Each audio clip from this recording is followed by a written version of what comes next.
everyone, it's Froggy, and I'm back again with another episode of Will a Wonderful World. So we got some new letters here. Lead Blue Lady. Oh, okay. Let's go ahead. The wind was getting stronger when I left the detention center. Everyone on the street was walking very fast, probably anxious to get home. I held on tightly to a piece of paper in my hand so that it wouldn't get blown away. Earlier, I had written down a short note in a hurry. Blue Lady, Jagal Wan Yom. That was the message Officer Jian had left me. I hadn't expected that she would be the one that was being detained in place of Lieutenant Kang. Maybe transfiguration was not as complicated as I had thought. Then again, where was Lieutenant Kang? I was hoping to see him. The plan hadn't worked either. And now this note was the only lead I had. I had to go to Blue Lady and find this person named Jigal Wan Yom. Blue Lady was an infamous gay bar in Busan. For police and gangs in particular, it was infamous because it was an establishment that belonged to the Bungmun gang. I sat down at the bar and ordered a glass of orange juice. I checked my surroundings. Quite a few people seemed to be giving me strange looks, and they were whispering something under their breath. I didn't quite fit in at a place like this. Whatever. I had real business to worry about. Speaking of business, who was this Jigal Wan Yom? Was he a frequent customer? Or the owner of the place? I waved the bartender over, hoping to ask him about this name. But before I opened my mouth, I suddenly felt a heavy blow to my head, and my face slammed into the bar. After who knows how long. I heard some slapping noises, and I felt pain in my face. I finally opened my eyes. Judging from the lights outside the window, I must be on the second floor of the bar. I could see office desks, couches, folding chairs, tables, and pool tables in the room. There was even a coconut tree?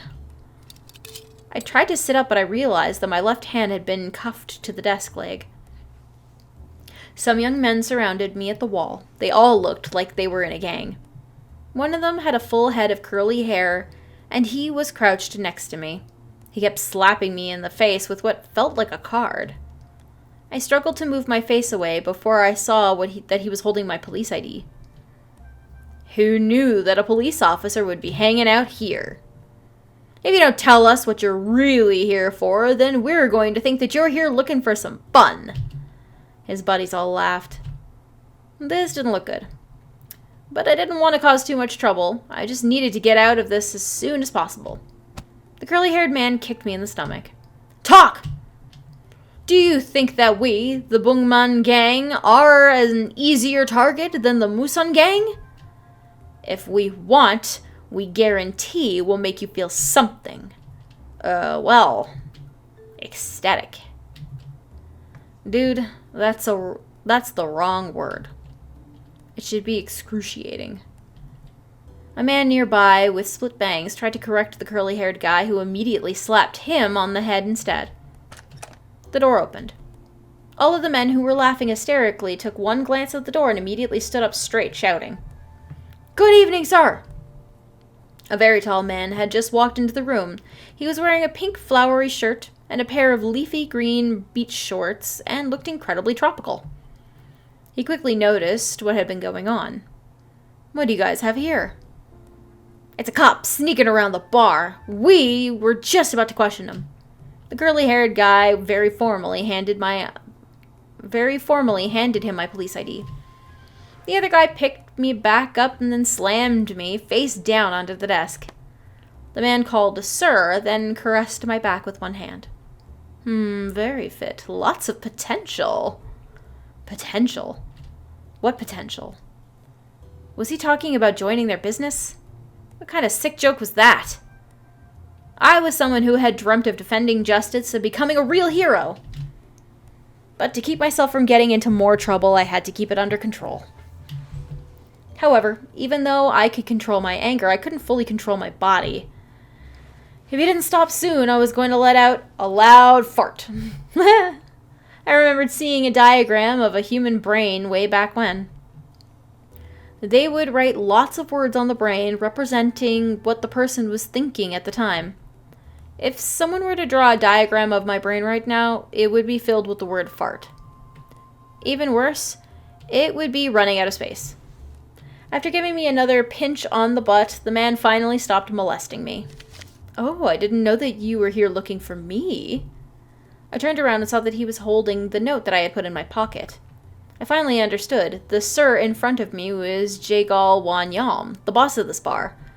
But I never would have imagined him to be a bona fide gangster, and the leader of the Simsu group within the Bungmung gang. Why would Officer Jian ask me to come to find him? You are Kang Bakya's men. What do you want from me? I caught the ID that he had thrown back at me. The ID only said that I was in Unit 4 of the Busan Police Precinct. So he must know about Lieutenant Kang. I still couldn't figure out what their relationship was. Friends? Or foes? Or maybe he was just Lieutenant Kang's informant. In any case, since Officer Jian had asked me to find him, he must be someone who could help. I briefly explained the reason for my visit and mentioned that Officer Minjun had been murdered. Although I withheld most of the details about Lieutenant Kang's situation, I was thinking that I should at least feel him out first. He just chuckled and lit a cigarette. Kid, are you trying to hold something back? You're 10 years too young to play this game with me. Let me put it this way. I'm an information broker. If you want information from me, you need to trade something. It's that simple, understand? He blew smoke in my face, smiling, and held my left hand steady. I took out the tail that I had hid in my right palm and reached for the pocket in my shirt. I bit my lip and said, Fine, how about this? I handed him my weapon and pulled out a small notepad from my pocket. It had all the trivial information that I had collected during all of my cases since joining the force. Most of the information was about the Munsan gang, although there was some about the Bungmung gang too. There was nothing particularly important or classified, otherwise I wouldn't be carrying it on me like this. Since he had mentioned trade, he must mean with something like this then. I suppose I wouldn't be able to buy it with money. He took my notepad, flipped through it quickly, and tossed it into the trash can. Then he made a gesture. The men who had been watching us in the room the whole time immediately surrounded me. Then they started to mercilessly beat me up. Jigal Wanyam stood outside of the circle and gently said, Young man, you are not cut out to be a policeman, and you are definitely not cut out to be Bakya's man. If you ever dare show your face on my turf again, you will be dead. After those words, they tossed me out from the second floor window, and I fell into a garbage container in the back alley. It hurt so bad that I couldn't move for a while. The night was freezing cold. I was so stupid to make such a careless move. What exactly did he want, though? Chang Jongmin.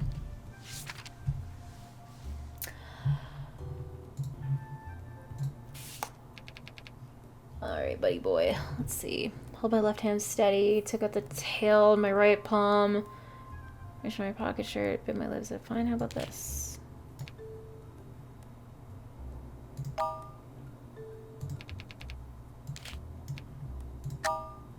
Alright.